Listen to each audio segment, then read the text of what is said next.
Oke, selamat malam. Derwin, dengar suara saya? Dengar, Pak. Oke. Oh ya, Lizen, yang ini nggak jalan ya, Lizen? E-learning-nya, problem ya? Oh, bentar Pak, saya coba cek ya Pak. Iya. Oke ya, selamat malam. Ini materinya belum saya upload ya. Ada video juga tentang ini, chapter 11, tapi karena e-learning-nya problem dari pagi kalau nggak salah. Itu saya lupa pula sempat bilangin ke Pak Yefta ya. Oke, di chapter 11 ini kita bahas dari subnya kecerdasan biasa, kecerdasan buatan ataupun artificial intelligence, yaitu introduction-nya apa itu machine learning. Oke. Sebelum masuk materi chapter 11 kemarin, minggu kemarin ya, saya ada ngasih tugas. Iya kan, Derwin? Sudah di-infoin ke teman-temannya? Udah, Pak. Sudah? Oke ya. Di chapter 11 kan kemarin saya minta Anda untuk baca-baca jurnal, terus membahas apa sih yang dibahas di jurnalnya itu. Ada yang sudah siap, Derwin? Lah, Pak. Chapter 10 kan? Algoritma genetika. Iya, cuma jelasin aja di jurnalnya itu apa sih. Iya. Istilahnya kita gini ya, tentang algoritma genetika, kita menganalisa. Saya pengen Anda mempresentasikan apa sih yang Anda baca jurnalnya tentang algoritma genetika. Oke, kita mulai dari Derwin dulu, kelompoknya. Coba Derwin. Iya, boleh, Pak. Sebelum, Tunggu bentar ya, Pak. oke, sebelum masuk materi ke machine learning ya.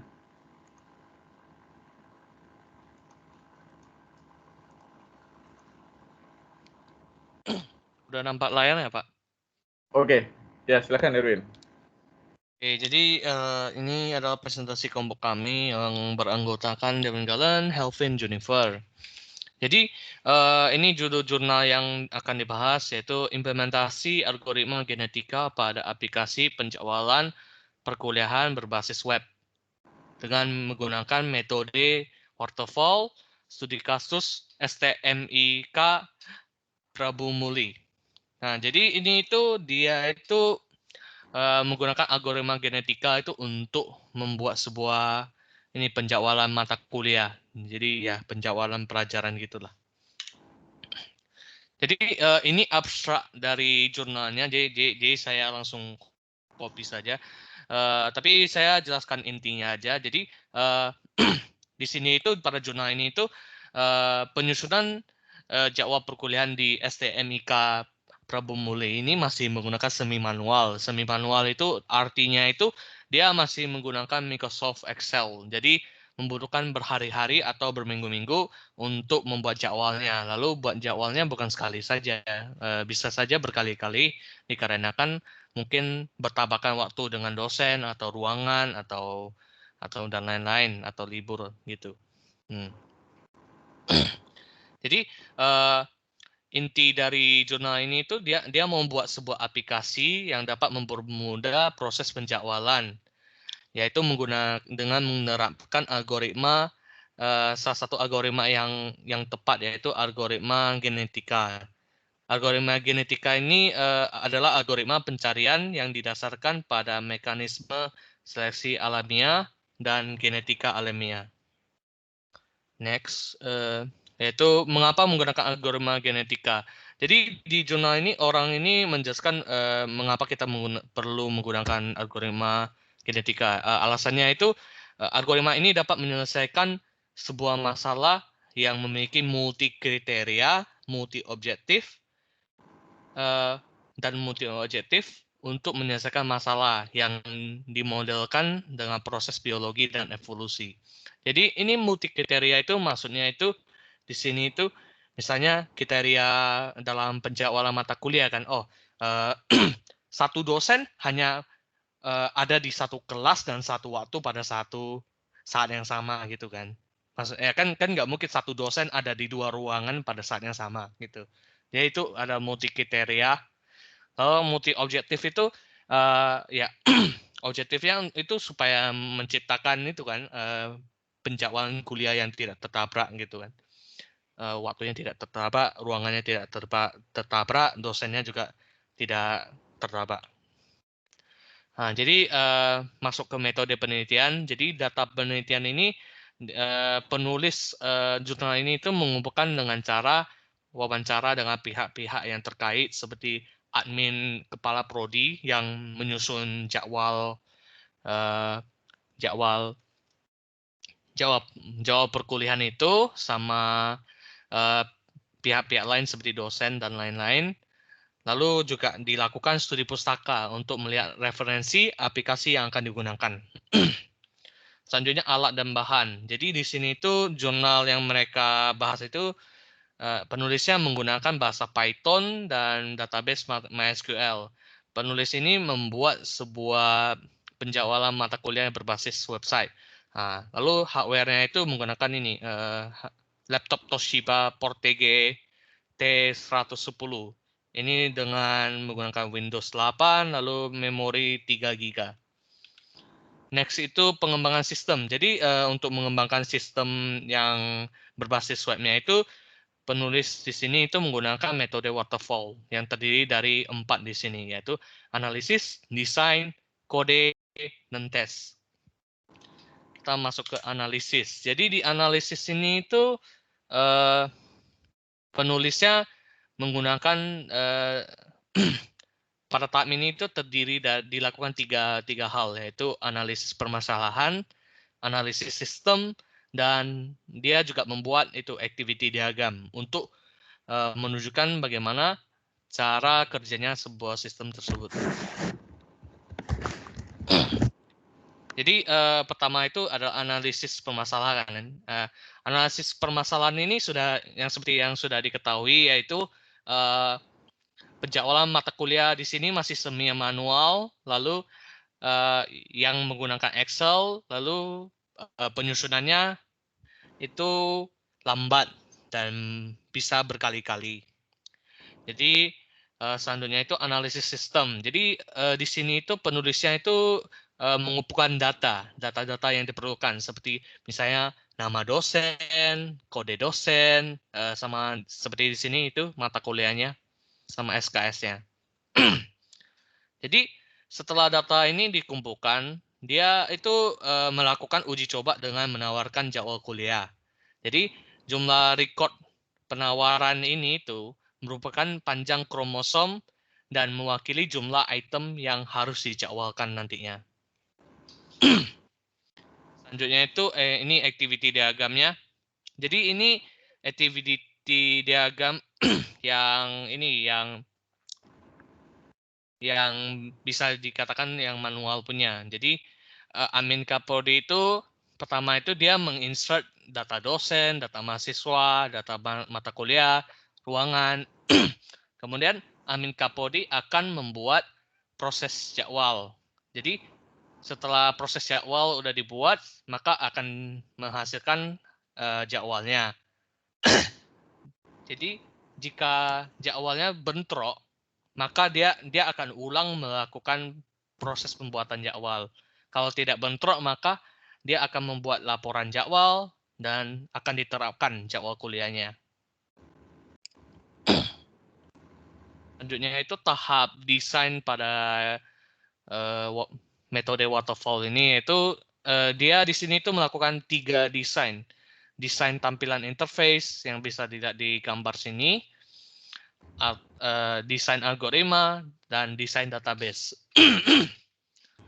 Desain tampilan interface itu penulisnya membuat aplikasinya itu akan merancang tampilan yang nanti aplikasinya akan dipakai gitu. Dan desain algoritma itu di sini itu algoritma genetika yang digunakan itu digunakan untuk membuat logika aplikasi. Jadi aplikasinya itu memakai logika ini, algoritma genetika. Jadi di sini itu tahap desain algoritma itu dia juga mendetermine kayak aturan-aturannya kayak yang tadi itu. Satu dosen hanya bisa di satu tempat pada satu saat gitu. Yang terakhir di tahap desain itu adalah desain database. Jadi desain database ya seperti ERD gitu yang kita bisa nengok satu tabel ada berapa kolom, lalu yang mana primary key-nya dan yang seperti gitu. Next itu adalah desain algoritmanya. Jadi di sini itu desain algoritma itu penulisnya membagi menjadi 6 komponen. Jadi pertama itu inisialisasi, lalu evaluasi individu, lalu elitisme, kemudian nilai fitness, mutasi, dan syarat berhenti. Jadi ini adalah contoh-contohnya. Ini adalah inisialisasi. Jadi inisialisasi itu pada tahap ini tuh dia menentukan nilai awal atau bobot awal dari dari sebuah nilai tersebut. Jadi ini adalah flowchart-nya dalam pembentukan kromosom. Ini adalah representasi kromosom. Jadi kolomnya ada simbol I, R, W. I itu adalah ID, R itu adalah ruangan, W itu adalah waktu. Lalu ini adalah objektif seperti yang saya tadi telah jelaskan kenapa memakai algoritma genetika itu. Salah satunya itu adalah algoritma genetika bisa menyelesaikan sebuah masalah yang memiliki multi objektif. Jadi sini itu objektifnya ada 4 supaya menciptakan jadwal perkuliahan yang bagus.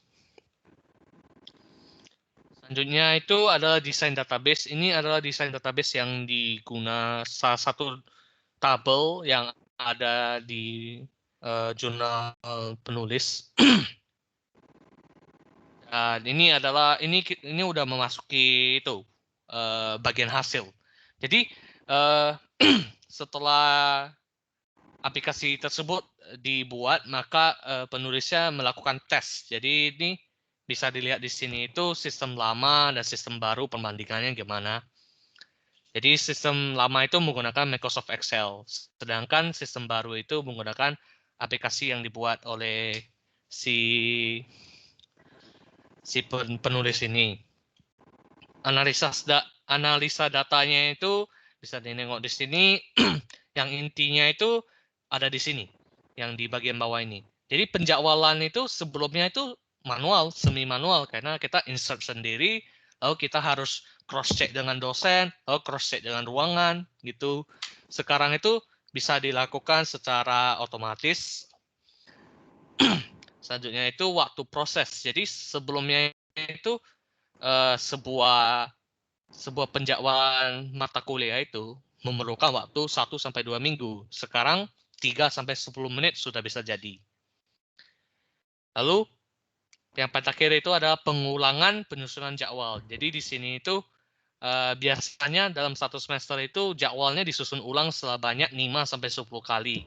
Namun di sini itu bisa jadi 1-3 kali jika tidak ada dosen tidak bersedia mengajar di waktu tertentu.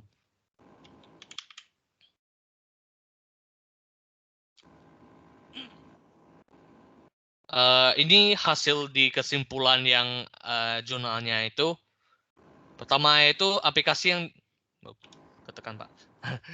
Yang pertama itu aplikasi yang dibangun mampu melakukan proses penjadwalan dengan cepat seperti yang bisa ditengok di perbandingan tadi itu. Jadi penjadwalannya hanya 3-10 menit. Yang kedua itu aplikasi yang dibangun dapat membuat jadwal tanpa adanya jadwal bentrok. Yang ketiga itu aplikasi mampu mengatur ulang jadwal jika ada dosen yang tidak bisa mengajar di waktu-waktu tertentu. Dan keempat itu algoritma genetika bisa dimanfaatkan untuk proses penjadwalan ini. Seperti yang telah dibuat itu hasilnya ya bisa digunakan algoritma genetika ini. Gitu saja sih Pak dari jurnal yang kami bahas. Ya, bagus ya Derwin. Untuk algoritma genetika salah satunya case study penjadwalan kayaknya kita belum ada yang buat skripsinya ya. Siapa tahu nanti di antara kelas ini ada yang mau buat ya untuk skripsi. Ya, jadi salah satunya bisa untuk bantu UIB ya untuk penjadwalan dosennya. Oke. bagus Derwin, ya istilahnya untuk nambah referensi nanti ya, karena Anda kan semester 7 skripsi ya, bener kan? Semester ini praktek. Jadi salah satu untuk referensi, siapa tahu di antara kelas ini ada yang mau pakai untuk skripsinya metode algoritma genetika ya. Oke, next. Kelompok yang lain, ada mau Pak, present? mau tanya boleh bentar? Boleh? Jadi itu sekarang filenya itu dikirim lewat email ya, Pak? Oh ya, ya kirim email aja, nggak apa-apa. Oke, Pak. Ya, karena ini problem ya. Sekarang sudah bisa sih e-learning dari pagi kalau nggak salah itu. Saya mau ambil data sama masukin materi ya kan, nggak bisa juga gitu. Oke, next. Kelompok selanjutnya. Pak kelompok Yusuf ya Pak ya. Oke, Yusuf. Suf, sebelum mulai skripsinya rencana buat apa, Suf? Kalau kemarin sih buatnya apa namanya? Directory system Pak. Directory system di dalam mall itu Pak. Jadi sebagai navigator gitu. Oh, navigator itu ya. Iya. Pakai metode apa rencananya? Kemarin sih langsung website aja sih Pak. Hah? Buat website gitu sih Pak. Hybrid sih, hybrid programming. Iya, skripsi kan harus ada metodenya ya, teknik apa yang digunakan. Bener kan? Setidaknya kan ada SDLC ya. Oh, atau ada Pak. Kalau untuk mobile app itu biasanya kita nggak ada pakai metode atau pakai case study gitu. Oke? Coba silakan presentasikan. Oke, baik Pak. Oke Pak, ini artificial intelligence, studi kasus penerapan algoritma genetika. Pertama-tama kami dari kelompok Value Starter ada Andre Antoni, Melna Centan, Richard, Rio, sama saya sendiri Yusuf. Jadi outline presentation ini ada 4 macam. Di sini ada apa yang dibahas, problem solving, metode yang digunakan, dan hasil yang didapatkan. Oke, saya belum share screen ya, saya belum full screen. Oke, jadi apa yang dibahas pada jurnal ini, hipertensi itu menjadi salah satu masalah utama pada kesehatan masyarakat. Jadi pada tahun 2025, kasus hipertensi itu diperkirakan akan meningkat sebesar 80% dari total 639 juta kasus pada tahun 2000. Salah satu penyebabnya itu adalah gaya hidup masyarakat yang cenderung tidak sehat. Gaya hidup ini meliputi faktor makanan, merokok, aktivitas fisik, dan stres. Jadi gaya hidup sehat ini bagi penderita hipertensi itu sangat perlu dilakukan sejak mereka itu mendapat diagnosa menderita penyakit tersebut.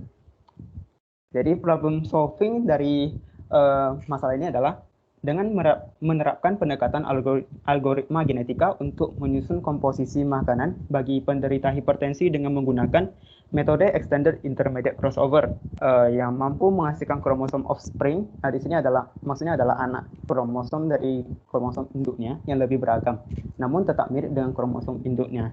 Di sini menggunakan metode extended intermediate crossover itu sama seperti yang dijelaskan sama Derwin tadi, yaitu dia lebih bisa multi objektif dibandingkan dengan linear programming yang hanya fokus pada satu poin saja. Oke, metode yang digunakan yang pertama resource gathering. Jadi untuk mengetes algoritma genetika ini, peneliti harus menggunakan data penderita hipertensi dan data makanan. Jadi data penderita itu ada umur, berat badan, tinggi badan, jenis kelamin, jenis aktivitas, tingkat stres, dan tekanan darah. Kalau untuk data makanan juga dari jenis makanan, berat makanan, total energi, karbohidrat, protein, lemak, natrium, dan kalium. Jadi langsung setelah mendapatkan sumber tersebut, penulis kemudian melakukan tahapan penyusunan komposisi makanan. Di sini dia menghitung IMT dan BBI, itu indeks massa tubuh dan berat badan ideal dengan rumus sebagai berikut. Ada berat badan bagi tinggi badan pangkat 2. Di sini ada berat badan ideal itu tinggi badan minus 100 dikurangi 10% kalikan dengan tinggi badan dikurangi dengan 100. Nah, selanjutnya itu ada tahapan penyusunan komposisi makanan juga. Ini yang kedua, pada tahap kedua itu dia menghitung basal metabolic rate, BMR. Di mana kalau untuk persamaan 3A di bawah ini, itu untuk penderita laki-laki. Sedangkan untuk penderita perempuan itu menggunakan persamaan yang di bawah 3B. Ini untuk perhitungan BMR. Kemudian yang ketiga yaitu menghitung kebutuhan energi. Dengan rumus itu adalah BMR yang didapat dari yang tadi persamaan tadi itu dikalikan dengan faktor aktivitas dikalikan dengan faktor stres. Nah, untuk faktor aktivitas dan faktor stres itu biasanya bisa diukur dan ada klasifikasinya juga. Ada faktor aktivitas yang ringan, sedang, berat, dan stresnya juga sama, ada tingkatan ringan, sedang, dan berat sesuai dengan nilai yang di bawah ini. Kemudian yang keempat itu menghitung kebutuhan zat gizi. Nah, dengan cara menghitungnya untuk karbohidrat itu 65% dikalikan dengan kebutuhan energi yang di sini.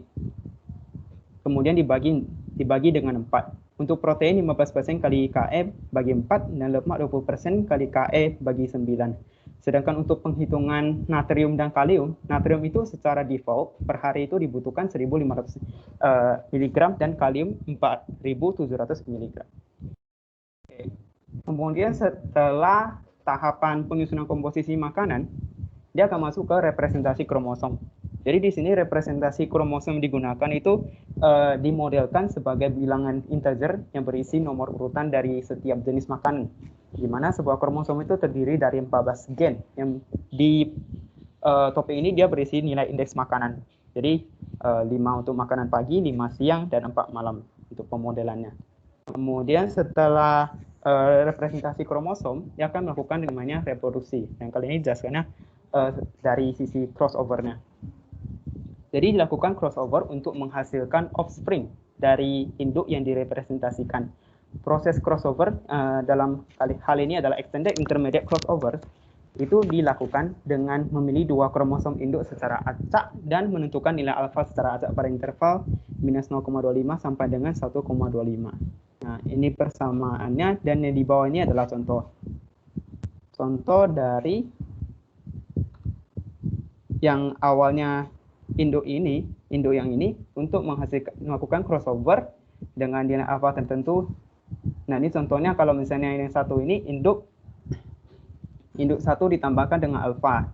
Jadi di sini kalau misalnya kita mau cari offspring 1, dia 2 ditambahkan dengan alfa 0,71 kalikan dengan 4,2, yang hasilnya itu sekitar 3,4 dibulatkan jadi 3. Dan seterusnya untuk di bawah, yang di samping ini.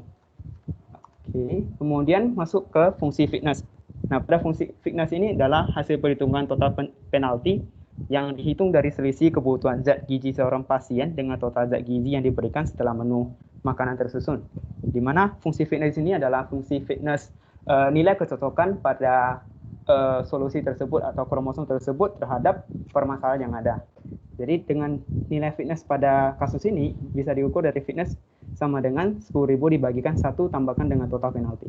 Yang terakhir adalah seleksi. Nah, pada proses seleksi itu dilakukan dengan menggunakan metode elitism selection, yaitu mengurutkan kromosom yang memiliki nilai fitness terbesar sampai dengan nilai yang terkecil. Untuk hasil yang diperoleh itu saya menggunakan contoh soal saja untuk contoh perhitungan. Jadi di sini dari data yang diketahui jenis kelamin laki-laki, umur 50, berat badan 62, TB 165, jenis aktivitas sedang, tingkat stres ringan, tekanan darah 170. Pertama-tama seperti dari langkah-langkah yang tadi. Yang pertama untuk menghitung IMT dan BBI sesuai tertera. Kemudian menghitung BMR, kebutuhan energi, dan zat gizi pasien. Sesuai dengan rumus tadi ada BMR, di sini untuk laki-laki, jadi pakai persamaan 3A. Ke, karbohidrat, protein, dan lemak. Setelah itu dia akan melanjutkan dengan menghitung nilai fitness. Nah, di sini berdasarkan hasil perhitungan, ini sesuai yang diketahui sih, dari diketahui di soal, bahwa kandungan kalori yang diperoleh, yang dikonsumsi oleh penderita diabetes tersebut sebesar 1.444,6 kalori, dan karbohidrat, dan seterusnya. Kemudian, untuk menghitung nilai penalti dari setiap zat gizi, dia akan dilakukan menghitung selisih dari misalnya untuk zat-zat yang dibutuhkan dalam tubuh seperti contohnya kalori yang dibutuhkan diselisihkan dengan zat yang dikonsumsi. Jadi dari penalti inilah data-data tersebut dikumpulkan. Nah, pada penalti lemah ini, misalkan zat gizi yang diberikan ternyata lebih besar daripada zat yang dibutuhkan, hasilnya dia tidak akan menerima nama penalti. Oke, sehingga untuk mencari nilai fitness itu 10.000 dibagikan 1 tambah total fitness sama dengan 1,84. Setelah itu penulis melakukan pengujian ukuran populasi di sini dengan menggunakan crossover rate 0,7 dan mutation rate 0,3. Jadi berdasarkan nilai fitness tadi, ukuran populasi sebanyak 15 itu terbukti lebih optimal.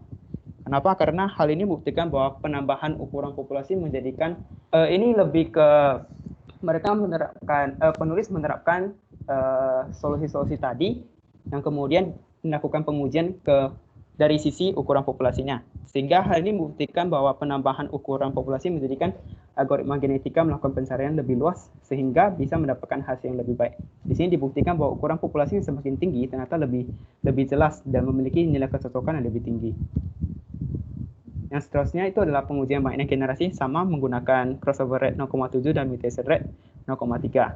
Dan di sini ternyata pada banyaknya generasi ke-40 itu cenderung memiliki rata nilai fitness yang lebih stabil.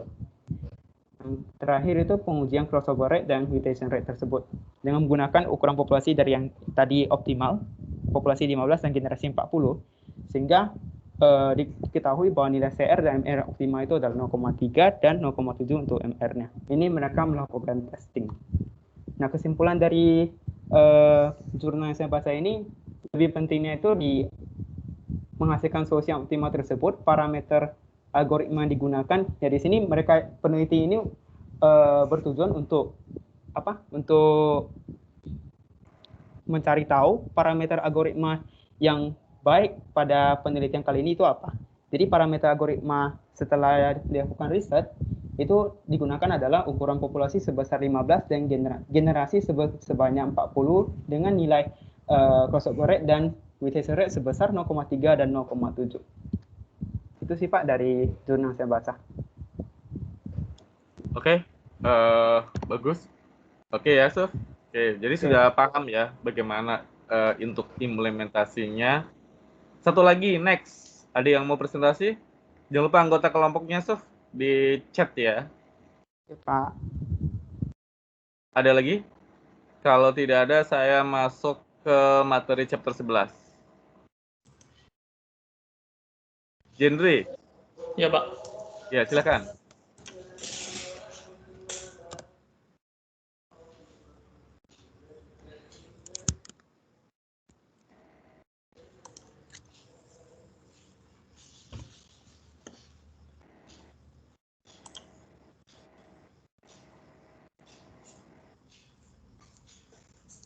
Pak dapat lihat PPT-nya?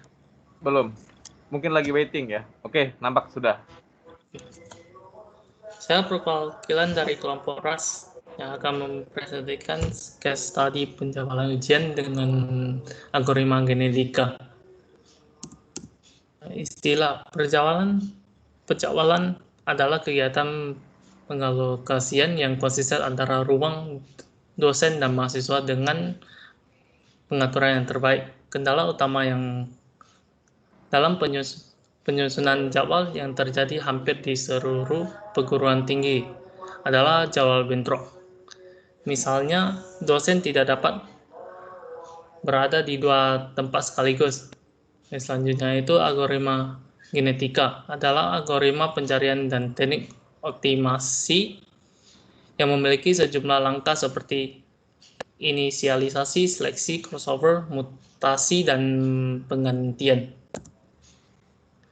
Selanjutnya itu masalah. Yang pertama itu penjadwalan kuliah diperlukan setiap semester. Namun penyusunan jadwal secara manual memakan hingga 2 hari kerja.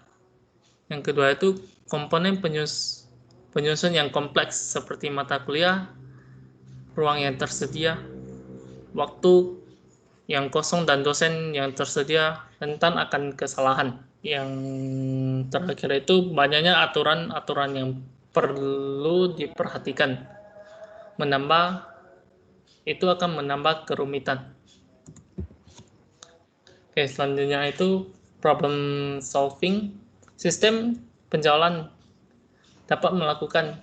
Yang pertama itu mampu membuat jadwal secara otomatis dan memperhatikan aturan yang ada. Yang kedua itu cepat dan mudah. Yang ketiga itu tidak rentan kesalahan seperti bentrok, kesalahan kelas maupun dosen. Selanjutnya itu metode. Algoritma genetika dengan teknik turnamen selection. Penulis mengkategorikan metode tersebut sebagai meta-heuristic method. Metode ini memiliki target mencari sebuah solusi yang paling mendekati solusi optimal. Selanjutnya itu constraint. Yang pertama itu hard constraint atau batasan kaku. Yang pertama, ruang tidak dapat digunakan dalam waktu bersamaan. Yang kedua itu dosen tidak dapat mengajar dalam waktu bersamaan. Yang ketiga itu tidak ada waktu perkuliahan yang lewat dari jam 6. Yang keempat itu tidak ada proses perkuliahan pada waktu 12.10 sampai jam 1. Yang kelima itu jumlah mahasiswa yang mengambil mata kuliah tidak boleh lebih dari kapasitas ruang. Yang keenam itu mata kuliah dengan semester dan kelas yang sama tidak dapat dilaksanakan bersamaan. Yang ketujuh itu mata kuliah praktikum tidak bisa menggunakan ruang non-praktikum atau sebaliknya. Selanjutnya itu soft constraint atau batasan lunak. Yang pertama itu dosen dapat merequest waktu mengajar. Yang kedua itu dosen dapat merequest waktu dengan catatan harus memilih waktu minimal semuanya jumlah mata kuliah yang diampu. Selanjutnya itu rancangan arus sistem. Yang pertama, menjauhkan data jadwal perkuliahan. Yang kedua itu proses algoritma genetika. Yang terakhir itu hasil jadwal perkuliahan. Di sini bisa dilihat proses algoritma genetika. Yang pertama itu inisialisasi populasi awal. Yang kedua itu selection atau pemilihan individu terbaik untuk menjadi induk. Yang ketiga itu crossover. Dan terakhir itu mutasi.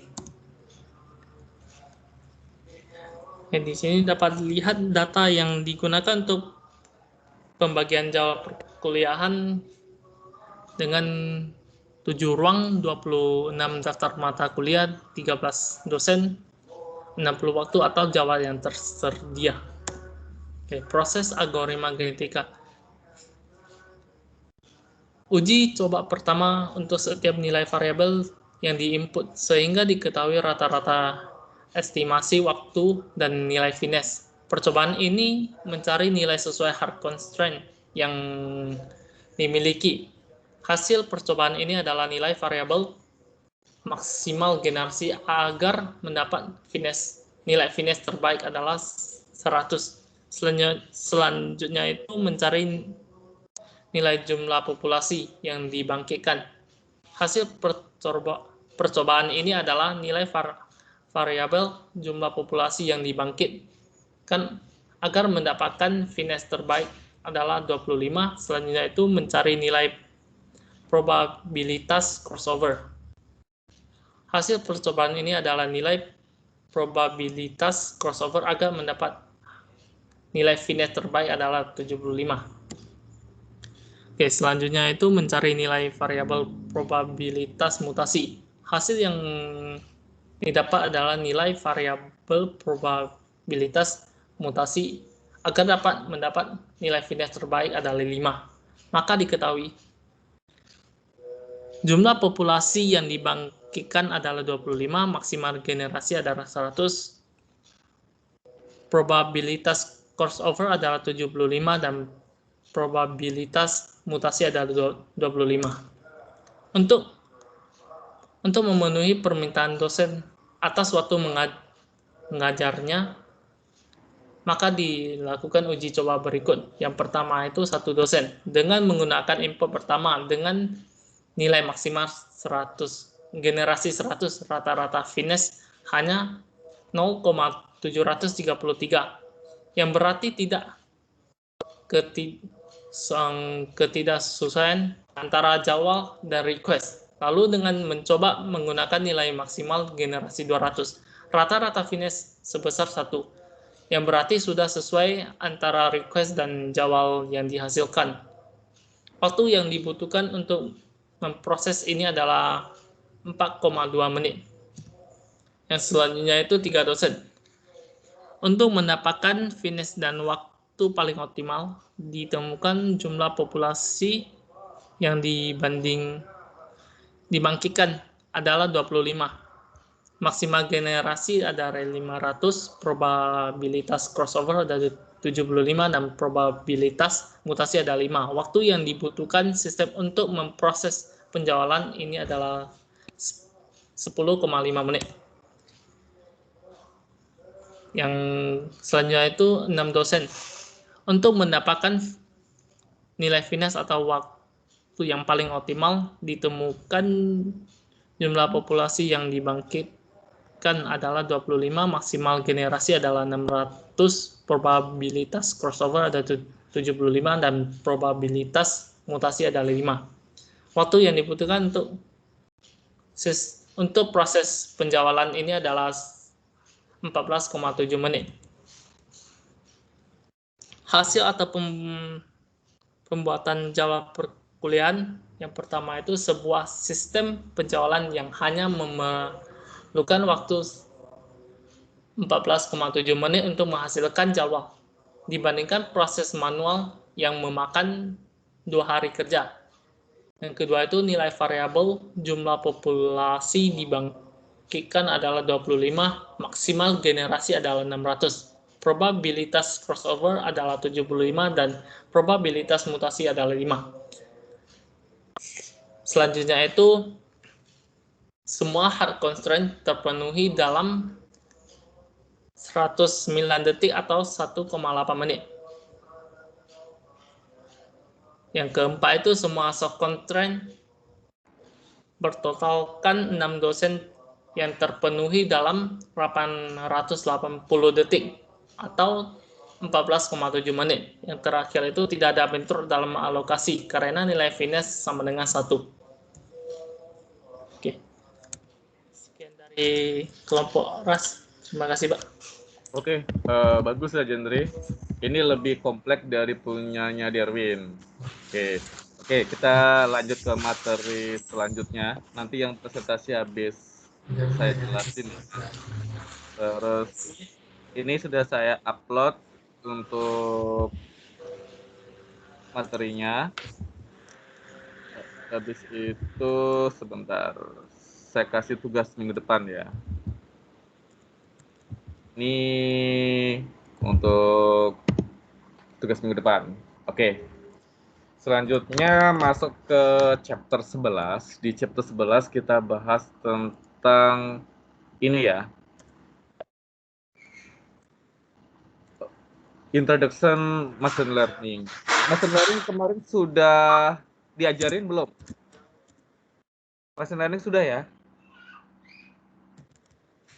Sudah? Belum, Pak. Belum? Oke. Berarti ini yang ini ya. Yang kemarin kalau nggak salah ada yang kelas Machine Learning. Saya nggak tahu ya, angkatan ini atau yang di bawahnya. Jadi, kita bahas tentang Machine Learning. Machine Learning itu salah satu subbagian dari Artificial Intelligence. Kecerdasan buatan itu kan besar, induknya. Jadi, ada beberapa sub itu supaya lebih fokus untuk ininya ya, mengekspor kecerdasan buatan lebih spesifikasi atau lebih spesifik. Salah satunya itu menggunakan machine learning. Jadi di chapter 11 itu saya masih bahas tentang umum. Nanti chapter 12 itu lebih ke salah satu metode yang dipakai di machine learning. Materinya sudah saya upload di e-learning juga di ini ya, di sini. Jadi apa itu machine learning secara umum ya? Jadi ini adalah salah satu teknik yang dipakai untuk merekayasa kecerdasan buatan, dan ini lagi booming. Oke, karena yang kecerdasan buatan itu kan sangat besar sekali. Jadi lebih bagaimana sih para ilmuwan atau ahli sistem informasi untuk meriset supaya lebih spesifikasi, lebih gampang diteliti, dikembangkan, dan digunakan. Salah satu kita menggunakan disebut dengan machine learning. Oke. Jadi ini salah satu bagaimana kita untuk menirukan perilaku manusia, dan ini machine learning dipakai untuk robotik ya. Istilahnya ditanam di kecerdasan buatannya. Terus di dalam penggunaan machine learning itu ada terminologi disebut dengan deep learning. Deep learning itu subnya lagi bagian dari machine learning. Minggu depan kita bahas tentang apa itu deep learning, bagaimana sih penggunaan lebih spesifiknya gitu. Oke. Terus di dalam metodenya atau implementasi machine learning itu nanti kita menggunakan jaringan saraf tiruan. Oke. Dan artificial network itu bagian dari machine learning. Di kecerdasan buatan itu ada juga ya metode ANN ataupun JST. Jadi ini lebih kita subkan, lebih spesifik itu kita kelompokkan ke dalam machine learning. Oke, ini contohnya ya. Jadi kecerdasan buatan itu kan lebih besar lagi. Oke. Terus supaya bagaimana sih kita lebih fokus untuk ilmunya itu, maka subnya itu adalah machine learning. Di machine learning ada lagi subnya lagi. Istilahnya untuk spesifiknya tetap ya, itu bagian dari artificial intelligence itu deep learning. Seperti ini ya contohnya. Oke, ini bagian-bagiannya.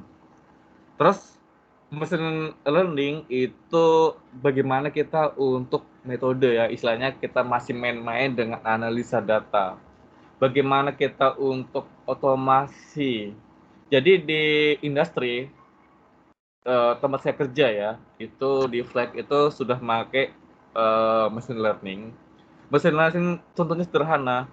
Kalau seandainya dulu ya sebelum ada kita pakai automation ya itu atau machine learning, itu operator itu untuk mendetek setelah PCB ya masuk ke mesin ya, mesin SMT, otomatis kan dia nanti bagaimana sih solder otomatisnya, soldernya itu sudah bagus belum, sudah sesuai belum.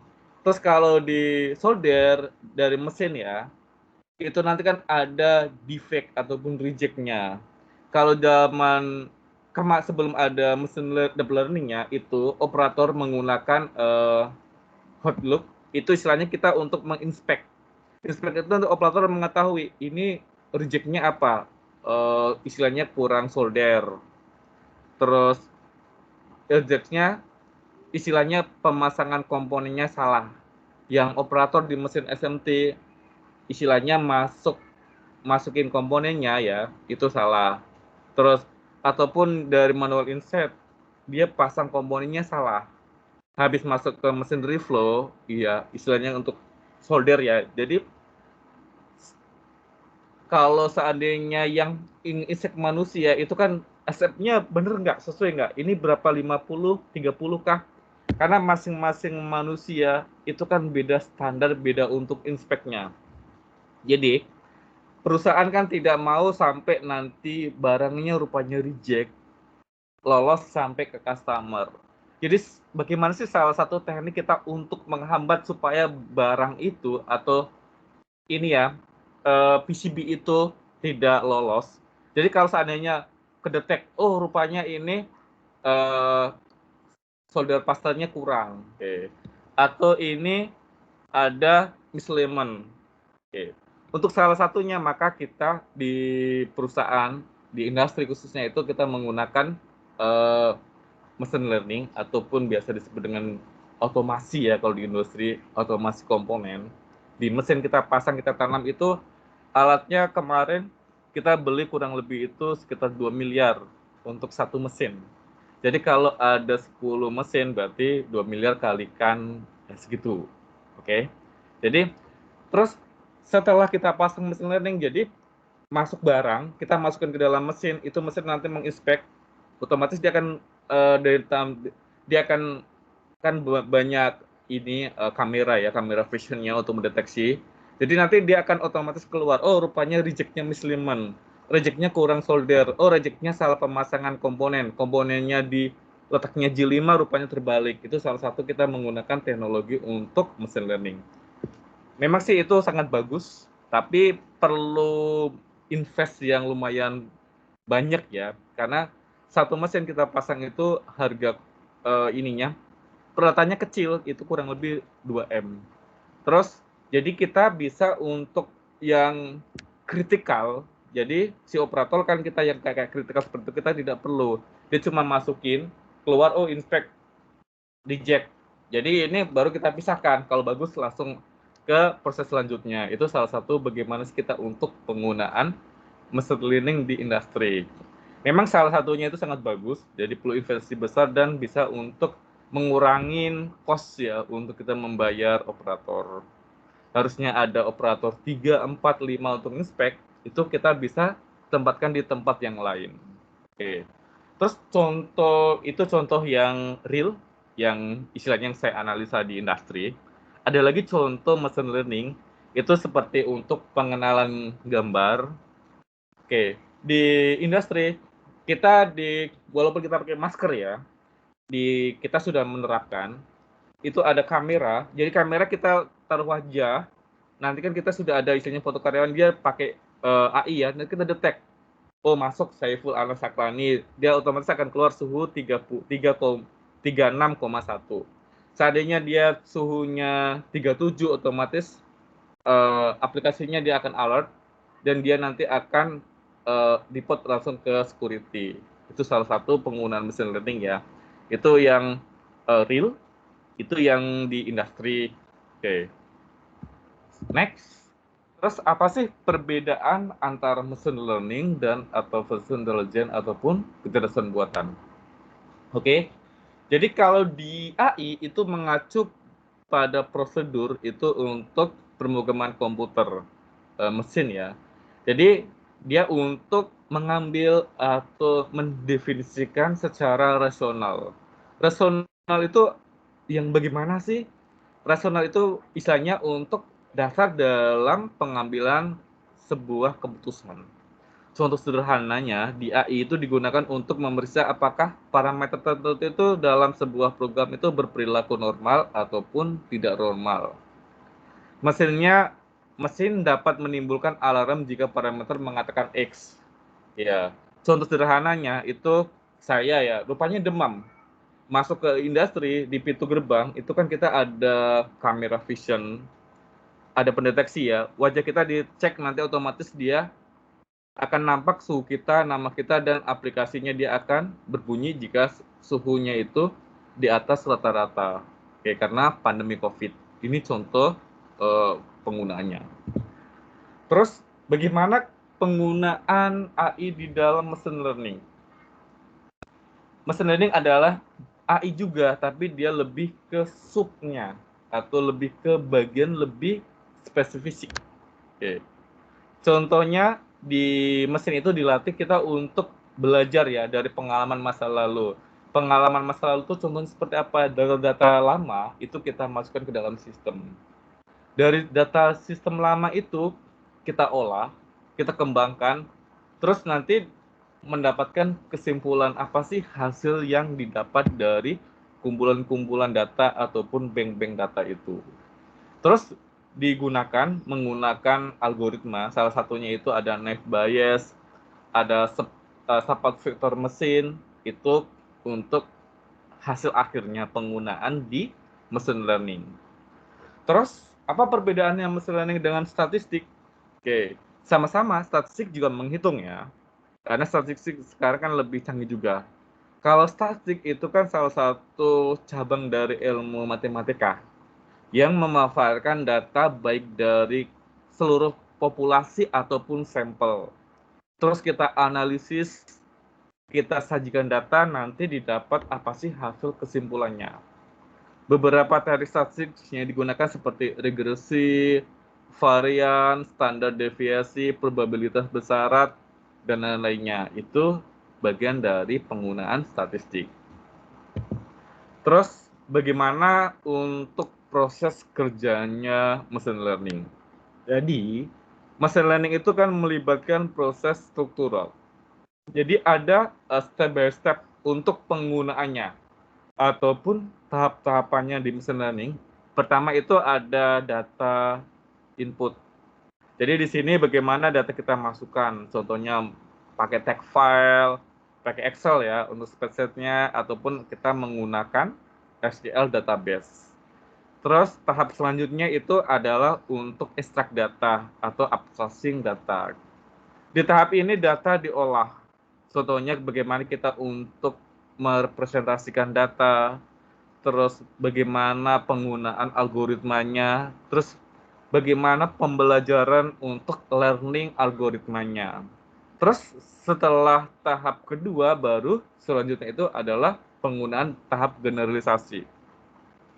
Di tahap generasi itu bagaimana kita untuk menyajikan data untuk hasilnya.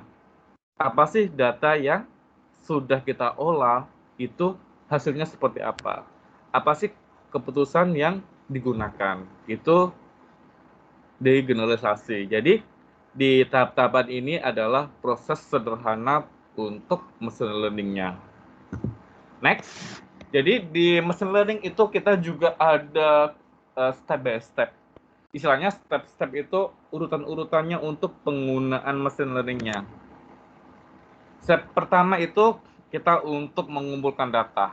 Istilahnya data mentah berupa Excel, Access, teks, image, database, dan lainnya itu kita siapkan. Oke. Terus mempersiapkan data. Setelah data kita kumpulkan, baru kita persiapkan. Di proses persiapan itu kan data kan banyak. Oke. Jadi datanya itu kita perlu untuk analisis. Apa sih data yang akan kita gunakan? Istilahnya di tahap ini kan kita untuk sorting datanya. Terus kita perlu meluangkan waktu istilahnya untuk menentukan apa sih kualifikasi data yang akan kita pakai.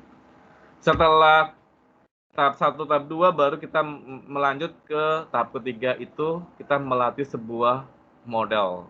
Istilahnya pemilihan algoritmanya. Algoritma apa yang mau dipakai, NNN ataupun SVN, sesuai dengan kebutuhan dan hasil yang ingin kita dapat. Setelah data yang disiapkan di bagian menjadi 2, nanti kita ada train and test. Oke. Di tahap pertama train, intinya kita training data, kita olah untuk pengembangan modelnya. Terus tahap kedua itu hasilnya itu apa sih?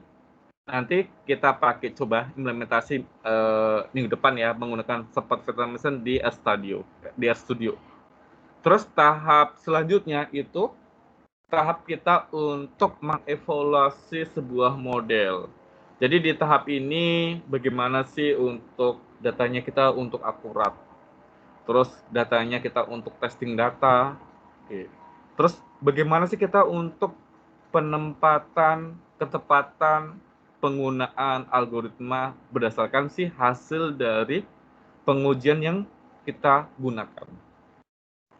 Terus kita untuk meningkatkan kinerja. Jadi salah satunya itu bagaimana kita untuk variabel, kita untuk efisiensi, terus untuk pengumpulan data dan persiapan data. Ini beberapa langkah yang digunakan dalam machine learning. Oke. Ini ciri khasnya. Oke. Antara AI dan machine learning ya. Jadi ada ciri khasnya. Pertama itu istilahnya collect data, kita kumpulin data, terus prepare untuk input data ya. Jadi kita siapkan apa sih yang akan kita masukkan ke dalam sebuah sistem data-datanya. Terus kita analisis input datanya. Oke, jadi apa sih yang data nanti kita masukkannya, terus data ini sesuai enggak. Oke, terus kebutuhannya. Tahap keempat itu adalah human involvement, di mana kita istilahnya mengikutkan keterlibatan manusia, terus melatih algoritma, train, habis itu menguji, tes ya, baru kita untuk menggunakan use it-nya untuk machine learning-nya. Ini beberapa ciri khas bagaimana sih kita untuk proses dari penggunaan machine learning ya. Next, di machine learning kita juga mengolah data. Terus, data-data apa sih yang akan kita pakai? Oke, jadi machine learning itu bukan apa-apa tanpa data. Jadi kalau seandainya datanya sedikit, terus datanya kurang valid, datanya salah semua, itu hasil machine learning juga problem. Oke. Jadi machine learning itu memerlukan data sebagai bahan training dan untuk dianalisa sehingga mengeluarkan hasil yang sesuai yang kita harapkan. Terus machine learning itu bekerja, itu membutuhkan data untuk trainingnya. Jadi memang kita harus perlu data nanti kita uji, oke, terus kita tes, terus hasilnya sama atau tidak sesuai. Oke, untuk training datanya di penggunaan machine learning.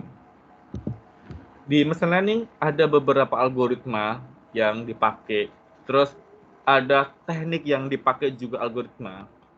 Pertama kita ada disebut dengan supervised learning ataupun pembelajaran terarah. Bagaimana sih untuk model pembelajaran arah di machine learning itu kita istilahnya kita untuk memetakan ya masukan kekeluaran yang dikehendaki dalam penggunaan machine learning.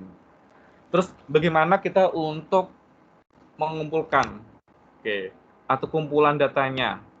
Terus bagaimana kita dari sekumpulan data ini, contohnya kita masukkan data umur, apa sih hasil yang akan kita pakai untuk keluarannya, terus contohnya untuk tinggi badan, berat badan, dan lain-lainnya itu nanti kita masukkan. Itu model pembelajaran terarah ataupun supervised learning. Ada juga model unsupervised learning ataupun biasanya disebut dengan bahasa kerennya itu pembelajaran tak terarah. Di sini ini kita untuk memodelkan himpunan masukan. Contohnya kita pakai clustering atau kita kelompokkan atau kita golong-golongkan. Oke. Jadi di algoritma ini kita tujuannya itu istilahnya mempelajari dan mencari pola-pola yang menarik. Apa sih yang sesuai, yang dibutuhkan. Terus bagaimana penerapan ataupun contoh unsupervised learning itu misalnya seorang supir taksi yang secara perlahan-lahan menciptakan konsep macet dan tidak macet tanpa pernah diberikan contoh oleh siapapun. Jalan sana macet. Jalan sana tidak macet, kita lewat yang jalan sini aja deh, jalan B. Jam sekian lewat jalan A itu macet. Ini contoh konsep menggunakan unsupervised learning. Oke, terus ada juga model pembelajaran semi terarah atau biasa disebut dengan semi supervised learning. Ini bagaimana kita untuk menggabungkan antara supervised dan unsupervised learning itu menghasilkan suatu model baru. Terus algoritma pembelajaran semi terarah ini menggabungkan kedua tipe yang contoh tadi. Untuk mendapatkan hasil yang sesuai dan menutupi apa sih? Rupanya pakai supervised learning kurang. Unsupervised learning kurangnya seperti ini. Untuk penggabungan dari metode pembelajaran yang tadi. Terus ada juga disebut dengan reinforcement learning. Ini bagaimana kita mengajarkan cara bertindak untuk menghadapi suatu masalah. Terus metode apa yang dipakai, terus feedbacknya, istilahnya ada reward apanya, terus bagaimana sih umpan baliknya ataupun feedback ini untuk learningnya. Nanti bisa dibaca ya. Terus contoh penggunaan pendekatan algoritma yang dipakai di machine learning ada disebut dengan decision tree ataupun pohon keputusan ya. Ini bagaimana kita untuk mencari untuk pemodelan, terus untuk mencari representatif untuk hasilnya, ini kita bisa menggunakan decision tree. Decision tree itu bisa juga diimplementasi di data mining, karena ini nanti bagaimana kita untuk memetakan antara node-node ya, istilahnya untuk di pohon keputusan. Terus bagaimana kita untuk merepresentasikan istilahnya kelasnya, hasilnya. Oke. Di algoritma untuk decision tree itu salah satu yang biasa yang saya pakai untuk pembelajaran itu ialah C45. Ini lebih gampang dibanding algoritma yang lain seperti chart, chart ataupun Mars. Oke, jadi kalau di decision tree itu saya biasa menggunakan C45 untuk metode pembelajarannya. Terus ada juga kita bisa menggunakan Adversarial Neural Network ataupun jaringan saraf tiruan. Ini yang kemarin ya kita sudah bahas. Terus kita bisa clustering. Clustering itu kita kelompokkan. Dikelompokkan yang tadi sudah kita jelaskan ya, seperti supervised learning, unsupervised learning. Ini menggunakan unsupervised learning. Terus Bayesian network atau jaringan Bayes, ini salah satu metode algoritma kecerdasan buatan. Ini yang di dalam kelompok machine learning. Terus ada juga induction logic programming ya, ataupun ILP. Jadi ini biasanya sih hubungannya di PCB ataupun komponen. Biasanya pakai ini ya, PLC. Ini untuk programmingnya. Nanti Anda bisa baca. Oke. Terus kita masuk ke support vector machine. Support vector machine adalah salah satu algoritma machine learning yang sering dipakai. Terus algoritma ini dikembangkan oleh Bowser, Goyan, sama Vetnik. Ini salah satunya direpresentasikan pada tahun 1992. Di algoritma support vector mesin, ini istilahnya bagaimana sih secara sederhana ini usaha kita untuk mencari nilai hyperplane terbaik yang berfungsi sebagai pemisah dua buah kelas pada untuk inputnya. Ini contoh algoritma yang dipakai, terus bagaimana untuk rumusnya ini yang dipakai ya. Terus di support vector mesin itu ada parameter bias. Bagaimana kita untuk menambah semua vektor dalam data XN contohnya. Ini rumus yang dipakai. Terus apa sih persamaan yang digunakan? Contohnya untuk permasalahan utamanya dari algoritma ini yang dipakai. Terus ini langkah selanjutnya ya di L2 support vector mesin itu kita turunkan. Contohnya bagaimana sebuah kerugian besar untuk titik-titik yang melanggar batas. Terus bagaimana untuk sampelnya, contohnya kita skor ujian kebencian berapa, ini turunnya nilainya ini. Oke ya, ini contoh sederhana support vector mesin. Nanti kita bahas minggu depannya lebih detail lagi karena waktunya sudah mepet ya. Kita masuk absensi dulu. Sebentar, saya cari absennya.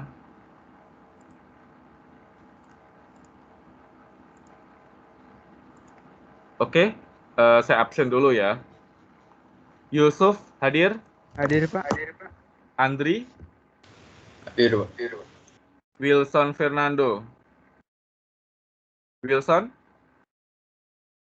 Arik Bimantoro? Hadir, Pak.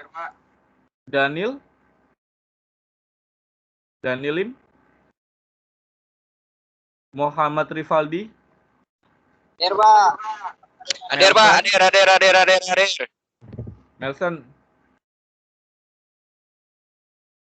Melson? Andri Antoni? Hadir, Pak. Rio Kusnadi? Hadir, Pak. Charlie Aprilianto? Charlie? Hadir, Pak. Hadir ya. Licen? Hadir, Pak. Teddy Fernando? Hadir, Pak. Rosita Tandiono? Rosita? Denisa? Hadir, Pak. Andi? Hadir, Pak. Jumulyono? Hadir, Pak. John Susanto, Hadir, Pak. River, Hadir, Pak. Jessie Lee, Jessie, Hadir, Pak. Lucky Andito, Izin lembur, Pak.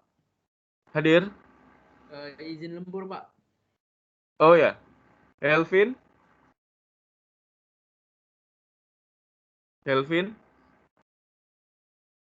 Hendri Wijaya, Hadir, Pak. Richard Ardian Nyaputra, Hadir, Pak. Jody Saputra, Jody,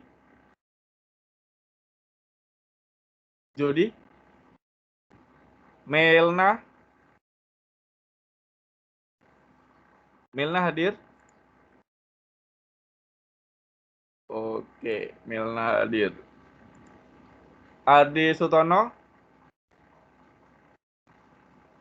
Adi ini yang ke luar negeri itu ya, kuliah, apa yang kerja ya? Melverani, Hadir, Pak. Bukan, Pak. bukan.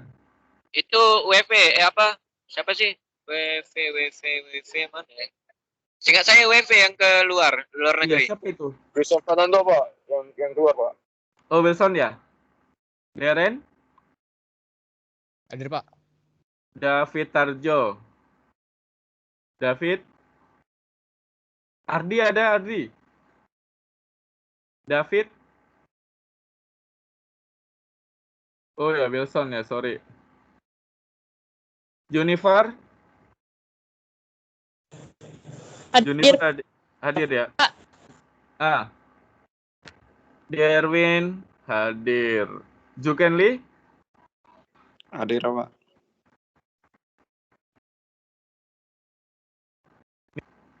Nikel satu lagi Hadir, Pak. hadir ya. Teddy Sanjaya, Teddy,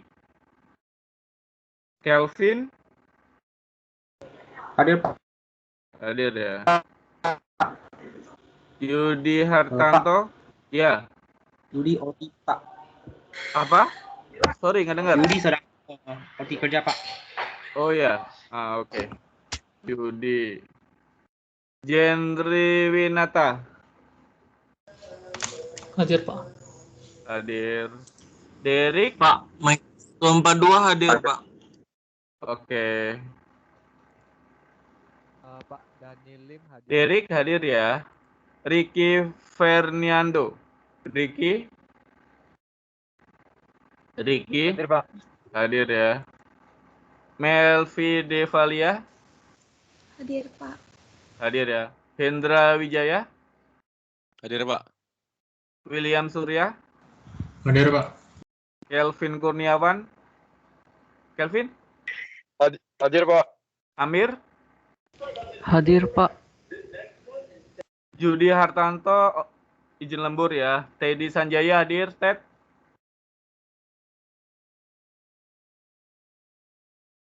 Daniel hadir. Mana Daniel?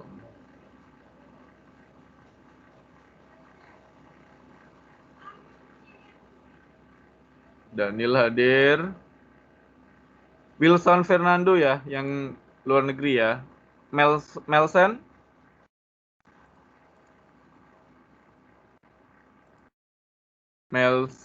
Rosita tidak hadir. Elvin tidak hadir. Jody Saputra, Pak, Jody Ya. sakit, Pak. siapa? Jody. Jody Nanti sakit. dia chat Bapak. Oh ya, Jody sakit.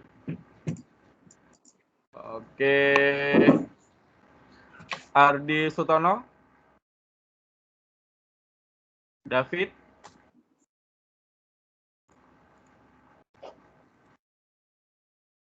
oke, sebentar.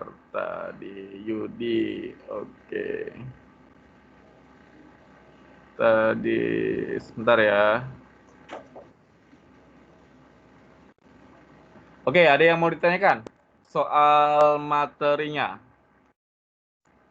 Terus tugasnya untuk minggu depan ya, bocorannya seperti ini, yang gini aja deh. Minggu depan cari aplikasi ya, aplikasinya yang sudah jadi aja, aplikasi punya orang pun nggak masalah.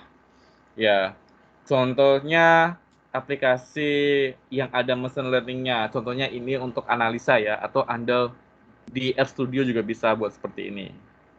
Ya, ini contohnya penggunaan. Ini menggunakan support vektor mesin. Nanti Pak hasilnya seperti ini. Ya, berarti ini perhitungannya. Terus atau pakai JavaScript visualisasi RStudio juga bisa ya, seperti ini. Ini kalau saya biasanya pakai TensorFlow. Ini untuk ini kecerdasan buatannya. Ini TensorFlow itu bisa di RStudio ataupun di Python. Ini salah satu artificial intelligence ya, plugin-nya yang gampang dipakai. Ini contoh hasilnya ya. Pakai GB ataupun pakai RStudio, pakai Python juga boleh, nggak masalah. Banyak sekali ya contoh sederhananya, ini contohnya hasil perhitungannya. Ini pakai TensorFlow ya, nanti runningnya seperti ini. Oke, ini tugas untuk minggu depan, bisa pakai support vektor mesin, seperti ini perhitungannya. Jadi gampang ya. Pak, Ya, absennya udah tutup ya Pak? Oh belum. Belum. Si Helvin itu Pak, lembur ternyata. Saya baru tanya. Oke. Terus Teddy Sanjaya hadir ya. Teddy Sanjaya. Oke, siapa lagi? Derwin? David? Nggak tahu Pak. Ardi Sutono? Jody Saputra? Rosita? Rosita biasanya hadir rajin.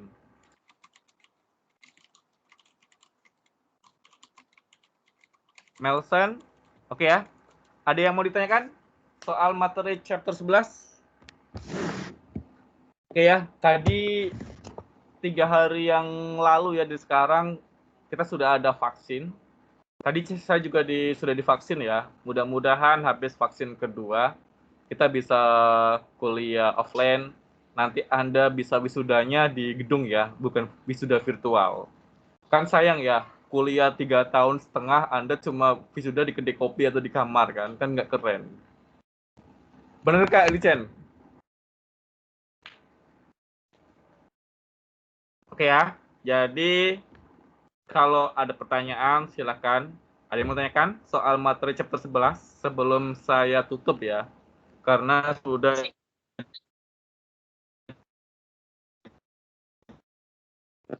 ada yang mau ditanyakan? Saya Pak. Iya, kenapa? Yang untuk decision tree, kok Bapak lebih milih C45 daripada yang lain? Itu karena lebih gampang, Rivaldi, untuk pembelajarannya, untuk learning-nya ya, itu salah satunya. Dibanding sebenarnya sih bisa sama yang lainnya juga bisa bagus juga, tapi dia lebih simple. Untuk contohnya kita kan mau belajar sesuatu, kan mau naik sepeda ya, sepeda kan banyak modelnya. Ada yang sepeda yang ini lebih gampang gitu. Itu salah satunya kenapa sih yang C45 itu lebih gampang gitu. Ya, silakan. Ada lagi nggak? Sebentar ya. Saya lupa ngecas, takut mati baterainya. Pak, kelompok saya belum presentasi loh Pak. Saya record atau kayak mana aja Pak? Bapak lagi cas. Oke. Udah record aja Endra. Oke. Jadi YouTuber. Nanti aku stream di Bigo Live aja lah. Oke, ada yang mau ditanyakan? Pak, kelompok saya belum presentasi loh Pak. Saya Iya, record aja. yang presentasi minggu depan aja ya, karena waktunya sudah habis. Nggak apa-apa, kirim aja ke email saya. Kirim ke email yang belum presentasi, karena Anda kan ada kelas lagi ya. Pak, kalau saya record lalu taruh di link YouTube Pak, boleh? Boleh, nggak apa-apa. Oke, Iya, terima kasih Pak. presentasi di record juga boleh ya, nanti kirim linknya boleh. Oke, oke, sampai ketemu minggu depan tugasnya ya. Nanti minggu depan coba kita presentasi lagi yang ini. Contohnya ya, Anda cari dulu minggu depan saya bagaimana implementasi machine learning di RStudio ya, boleh di Python. Kalau saya sih lebih gampang di RStudio karena hari-hari untuk analisa data biasanya saya pakai RStudio. Oke, sampai ketemu minggu depan dan selamat malam. Apa?